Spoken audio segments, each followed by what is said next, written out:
2025년 6월 넷플릭스에 공개된 K-POP 데몬 헌터스 단 몇 주 만에 3,300만 뷰를 기록하며 93개국에서 탑10에 올랐고 가상의 K-POP 그룹이 부른 OST는 스포티파이 차트 1위를 차지했죠.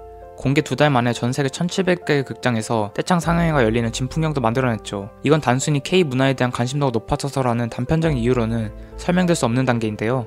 그런데 이렇게 사람들이 무언가 열광한다는 것은 평소 갖고 있던 결핍을 충족시켜줬다는 의미도 될 수 있다는 것에 주목해볼 필요가 있습니다. 대중이 열광하는 것엔 결핍이 존재하고 있다는 의미로 해석될 수 있다는 거죠.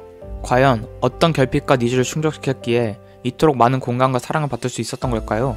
캐대언, 이 작품에서는 눈부신 겉모습 뒤에 보이지 않는 내면의 갈등과 상처가 자리 잡고 있습니다. 감독은 루미와 진우 이 두 캐릭터를 통해 누구나 마음속에 감추고 싶은 부분이 있겠지만 끝내 극복하기 위해 노력해야 한다는 메시지를 전하고 싶었다고 밝혔습니다. 불안과 두려움을 완전히 없앨 수는 없어도 있는 그대로의 나를 인정하고 마주할 용기를 가져보라는 뜻이죠. 실제로 영화 후반부에서 루미는 자신의 상처를 받아들이고 진정한 힘을 발휘하게 되는데 이 내적 갈등의 극복 이야기는 감독이 전하고자 하는 메시지를 잘 보여주죠. 이 작품의 연출을 맡은 매기강 감독은 한국계 미국인으로 영화에 자신이 가진 한국적 뿌리를 솔직하고 진심을 담아 표현했습니다. 매기강 감독은 K-POP 데몬 헌터스는 내가 사랑하고 자랑스러워하는 한국과 K-POP 문화에 바치는 헌신이자 러브레터라고 말하기도 했죠. 이런 감독을 비롯해 주요 제작진과 음악팀에는 한국계 2세들이 대거 참여했는데 타국에서 자라는 보고들은 한국 문화에 대한 그들의 애정과 관점이 이 작품에 고스란히 녹아 있습니다. 정작 한국에서 만들었더라면 이렇게 과감하게 한국적이지 못했을 것이라는 평가도 나왔죠. 매기강 감독은 디즈니와 드림웍스에서 애니메이터로 경력을 쌓았지만 한국적 소재의 참신한 기획을 할리우드에 설득하는 것은 새로운 도전이었습니다. 외국인 눈높이에 맞추느라 K-문화를 희석하지 말자는 강 감독의 고집이 흔들리지 않았고 모든 팀원이 그 진정성에 공감했습니다. 한 예로 영화 속 라면, 언니, 오빠, 막내, 혼문 같은 한국어 대사나 단어들을 억지로 번역하지 않고 발음 그대로 표기했습니다. 강 감독은 한문을 배우려면 라틴어나 불어 그 원어를 그대로 익혀야 하듯 이 작품을 보는 사람들도 한국어를 있는 그대로 알 필요가 있다며 당당히 원어 사용을 밀어붙였다고 합니다. 다소 낯설 수 있는 한국 문화 요소를 일일이 설명하거나 양해를 구하지 않고 있는 그대로 보여주는 방식을 택한 거죠. 결과적으로 이러한 대담한 결합은 대중의 공감을 얻으며 커다란 전환점을 맞게 되는데요. 익숙함과 새로움의 조화로움, 바로 음악이라는 대중성에 한국 전통과 디테일이라는 신선함이 더해진 황금 밸런스가 빛을 발했죠. 또 영화 속 음악 작업에는 실제 K-POP 최정상 프로듀서들이 참여해 OST의 완성도를 끌어올렸습니다.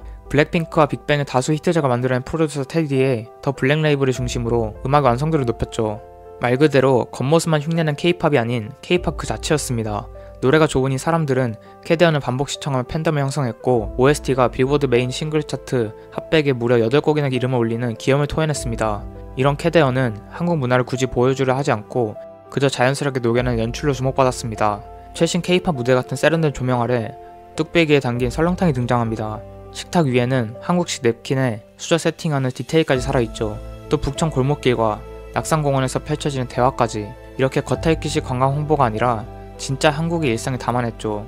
의상과 소품에도 숨은 디테일이 많았고 완성도를 높인 공신이었죠. 걸그룹 무대 의상엔 춘향전의 놀이개가 달려있고 리더의 검은 조선시대 4인 참사검, 북두칠성 문양이 새겨져 있었습니다. 그리고 호랑이와 까치 같은 상징 동물도 등장해 한국 미나 자코드를 현대적으로 재해석했죠. 또 지하철 출근길이나 동네 목욕탕 씬처럼 한국인에겐 익숙한 공간이자 외국인엔 신선한 장면들이 한국 특유의 정서를 완성시켜 주었습니다. 이렇듯 캐대언은 전통을 들이미지 않고 자연스럽게 스며드는 방식으로 한국의 매력을 보여줬는데요. 캐대언의 연출은 마치 매혹적인 그라데이션처럼 전통적인 것과 현대적인 것을 자연스럽게 넘나듭니다. 한국 문화를 억지로 소개하려 들지 않고 그냥 당당하게 보여주는 방식을 택한 것이 주요했죠. 해외 시청자들은 설명을 몰라도 장면의 맥락에서 한국의 멋과 맛을 느끼게 됩니다. 자신감 있게 문화적 디테일을 녹여낸 연출이 글로벌 팬들에게도 신선함으로 다가간 것입니다. 이런 캐대언이 우리에게 남긴 진짜 본질은 무엇일까요? K-POP 데몬 헌터스는 눈부신 K-POP이라는 외피 속에 내 모든 것을 받아들이고 나답게 살아가라는 보편적인 주제를 담고 있습니다. 주인공들이 내면의 상처와 두려움을 마주하고도 도망치지 않을 때 비로소 진정한 힘이 나온다는 이야기죠. 이는 곧 우리 모두에게 완벽하지 않은 나도 괜찮다, 있는 그대로의 내가 황금처럼 빛날 수 있다고 말해줍니다.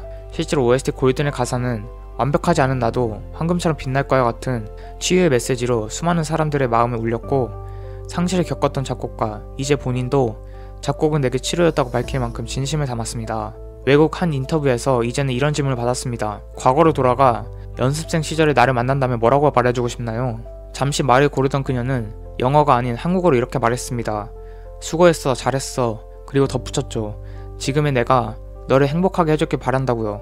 한국에서 태어나 어린 시절 미국으로 이주한 이제는 12살에 다시 한국으로 넘어와 SM 연습생이 되었고 10년 동안 치열하게 꿈을 쫓았습니다. 하지만 끝내 데뷔는 이루지 못했고 25살의 나이에 미국으로 다시 돌아가야 했습니다. 그녀는 말했죠. 10년을 바쳤는데 아무것도 남지 않은 기분이었다고요. 이때 이제를 치유해준 건 음악이었습니다. 그녀는 뉴욕대 TC 예술대학에서 음악산업과 심리학을 전공하며 음악을 직업이 아닌 치유의 언어로 다시 만났죠. 그 당시 작곡은 이제에게 일이 아니라 치료였다고 말하기도 했습니다. 20년 훗날 골든이라는 노래로 피어났는데요. 이 곡은 완벽하지 않아도 괜찮다고 그 자체로 황금처럼 빛날 수 있다고 속삭이는 치유의 노래였으니까요. 그래서 골든은 단순히 빌보드 차트에 올라간 하나의 곡으로 보지 않습니다. 이 노래는 상처를 가진 수많은 사람들을 다시 자신을 사랑하게 만들게 치유해주는 노래가 아니었을까요? 어쩌면 우리 모두에게도 언젠가 빛을 발할 나만의 골든이 기다리고 있지 않을까요? 다양한 스토리로 다양한 관점을 갖길 원하는 사람이라면 지금 이 채널을 구독해보세요.